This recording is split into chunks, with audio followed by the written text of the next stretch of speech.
Hey everyone, it's Mari. Thanks so much for stopping by my channel today. I am going to be creating a 12 by 12 scrapbooking layout today for my video. And I'm going to just start out here with this beautiful Maggie Holmes pattern paper. I believe this is from Gather, and I can't remember what this paper is called, but it's the one with the pink background and all of the swans on the other side, and it's gorgeous. I actually purchased quite a few sheets of this paper because it's one of my very favorite colors, and it's just perfect for a background. So I love it, and I decided that I wanted to do a little bit of mixed media on here. So you just saw me take my silicone tool there. I think that's from Prima, and I just am spreading my Liquitex opaque gesso over my background. Now I've let that dry, and I'm going to take some of my Distress inks that are the Distress Oxide, and I'm going to just add a few colors to my background here using the packaging technique. So I think these are tumbled glass, fossilized amber, and worn lipstick are the three colors that I'm going to be using here. So you can just see that I'm going to work those across my paper. And my plan was to do a horizontal strip of photos for this layout. So I kind of wanted to get my colors going more vertically from the top to the bottom rather than from side to side, so that I don't completely cover them up. So this way the colors will poke out the top and bottom of my photographs. And now you'll just see me taking that fossilized amber. I'm just putting it on a little bit of plastic packaging, adding a little bit of water to it on that packaging, and then just laying it down here. You can see those colors are mixing a little bit. I'm getting a little bit of green going on here now that I've mixed my yellow and my blue onto the paper. So I'm just, I believe, going to take some paper towel and sop some of that up before it gets too green. Now I'm just going to take that worn lipstick and add some of that to my background as well. So I really like how these Distress inks, the Oxide inks, mute down a little bit once you get them onto the paper. They're not quite as bright and vibrant as the regular Distress ink, and I actually like that a lot for scrapbooking. And the inks just really react in a neat way, I think, with water, and so that they just work well for my background. So now I'm going to take a piece of tissue paper. This is, I think, Hazel and Ruby tissue paper, and I really love it. I love this paper because it's not too busy with a lot of different patterns and drawings. It's basically just text. And I wanted to create a layer of text behind my photograph. But the thing with the tissue paper is it's not very strong for doing that. So what I did was I just put some gel medium on a piece of white cardstock, and then I stuck my tissue paper down to that. And now I have just a really nice thick coarse layer of that text paper that I can add as a layer behind my photographs. And I didn't want a ton of it showing, just a little tiny bit, just to create a little bit of subtle interest around my photographs. Now I really want my photos obviously to be the focal point for this layout, so you'll see me adding a black mat behind them so that the photos just really pop off of the page. Now I'm just going to take my Tim Holtz ruler here, and I'm going to size that paper down a little bit. So now you can see that you can just nicely see that text paper poking out. Now I'm just going to take my tape runner here, and I'm going to, like I said, add these photos to a little bit of black cardstock. My photos are printed, my photos are printed in 3x3, and obviously they're in black and white. So I just like the idea of putting that black paper behind them. I just think that it really complements the photos, and I am going to add a few little bits of black to the layout besides that black cardstock, so that it will help out with drawing that black out a little bit. So I'm going to just add some adhesive with my ATG gun and stick that down to my text paper. And now I want to add some paper behind that that's got a little bit more color to it. So I really love this paper from the, okay, I'm going to forget here for a second. It's from Crepe Paper, and it's Oasis. Yes, that's it. It's from the Oasis collection. It's the one with all of the little stamps on it. It's actually one of my favorite papers from that collection.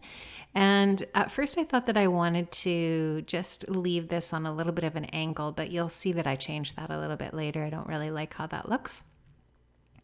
Just thinking about adding some pattern paper to the bottom there. So I just stuck that piece down there for a minute to see if I like that, but it doesn't end up staying there. So this is a work in progress as usual. And so now I've decided that I want to stick this down to a piece of white cardstock so that the white cardstock is my frame. And I'm going to be using some other white on this layout as well. So I really like that clean finish around the very edges of the layout. So I'm going to stick this down. You'll notice that I put a ton of adhesive on there because the paper is warped a little bit from the gesso and the mixed media there, so that just really flattens it out nicely. Now you'll notice that the picture on the left is not an outdoor picture, and I decided that I wanted to make this a spring theme layout. So I changed the photo on the left to one of Jordan sitting outside this spring on his deck. So now I'm going to take some of this really pretty gold foil vellum that's from a Stampin' Up! Pad, and I'm just showing you that there. That is a paper pad that I've been hoarding. I absolutely love it.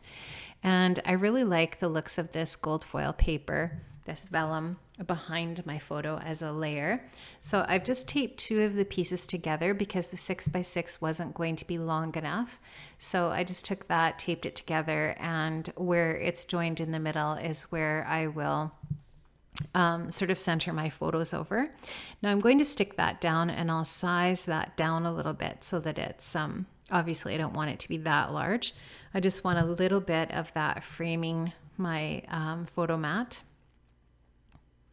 So I tried to cut that on my big cutter, but it didn't. It just kind of mangled the vellum a little bit. So now I'm just taking my Creative Memories cutter and I'm just trimming that up a little bit. And that's still going to be too big. So you'll just eventually see me size that down a little bit more.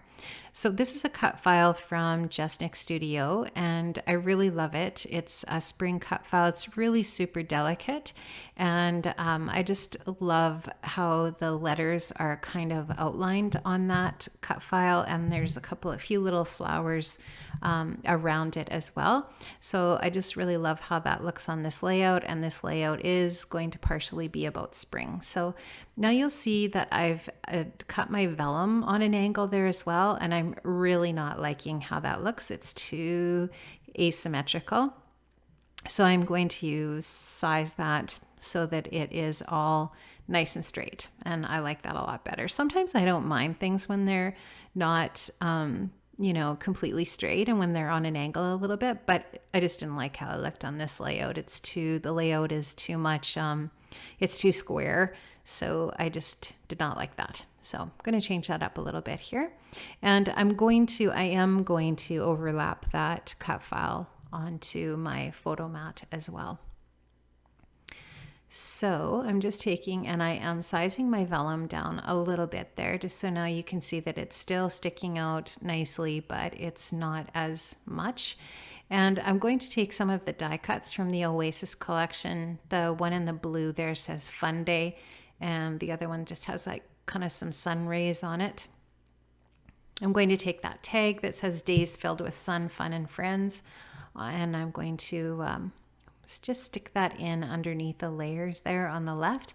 And I really like the looks of that frame that's also from the Oasis chipboard collection. Going to mess around with that just a little bit, and I'm going to do a little bit of layering over top of that eventually. But I was kind of trying to decide if I wanted it over top of the photo or tucked in behind. If I had put the photo up on some foam, it would have been more dimensional, and I could have tucked it in behind, but I didn't do that. So you'll see how I end up dealing with that just with another layer here in a little bit. So now I'm just kind of trying to place things. I haven't stuck things down yet. I'm just kind of trying to look and see where I want everything to go. I just went into my little dish that I have on my desk and found a bunch of little odds and ends of cut files to use on this layout. The Hello Spring was one of them. I had that cut. I was cutting a bunch of stuff on my silhouette and I had this cut so that I could use it on a layout. That little label that I'm just layering in the bottom is from my favorite things die, and once again I had that in my little dish on my table. So I just kind of took a bunch of little odds and ends to use for layers here. And the little cactus and that camera are from the Oasis die cut pack again, and I'm just trying to create a little cluster in that bottom left hand corner. And I'm going to end up using some of the chipboard pieces here and there on the layout. Now I thought about changing that frame to the thicker one. So but I still end up using the thinner one. I just like, it's a little bit more delicate and the layout ends up having a lot of stuff on it. So I didn't really need a really heavy embellishment there in that corner of the photo. So I'm just taking a few more of the little pieces from the collection and just adding them here and there around the layout just to layer and embellish. I'm going to take this little sticker piece and I think I end up putting that down at the bottom in that cluster. I take some of the little phrase stickers and add them here and there. I think that one ends up at the top by those leaves in the die cuts up at the top. And yeah, I'm just kind of having fun with these different little bits and pieces. That pineapple I end up putting down at the bottom by the camera and the cactus. And I end up taking that chipboard pineapple off here. You'll see in the corner of the left photograph there by the frame, just because I thought it was a little bit heavy. But you'll see me just continue to add a couple of little pieces to that top right hand corner of the photo mat, and just kind of checking out to see what else I can put on there. So I end up taking that pineapple off. I just felt like it was too heavy. It was just really big and bulky. I thought about adding this other little chipboard piece here instead of the pineapple, and that doesn't make it either. I actually end up taking that chipboard pineapple off completely, and I add a couple of other little stickers instead. I'm going to finish the layout off with just some black splatters and some journaling. I end up adding a little stamp below my journaling as well, and the layout will be just about finished. So you'll just see me continue to add a few other little bits and pieces, odds and ends here before I'm done. And I really like how this layout turned out. I think it's got a lot going on, there's no doubt about it, but it is really bright and cheery. And I'm just documenting the fact that these two are going to be moving here at the end of June, and this is just them enjoying some of their downtime. They've been so busy trying to get ready for their move. So yeah, I'm just documenting that. And I have to say, I'm not all that excited about them moving, but it is what it is, right? It's just the way it goes. So you'll just see me adding that journaling, and stay tuned for some still shots here right away, guys. Thanks so much for joining me today. Have an amazing day. Bye-bye.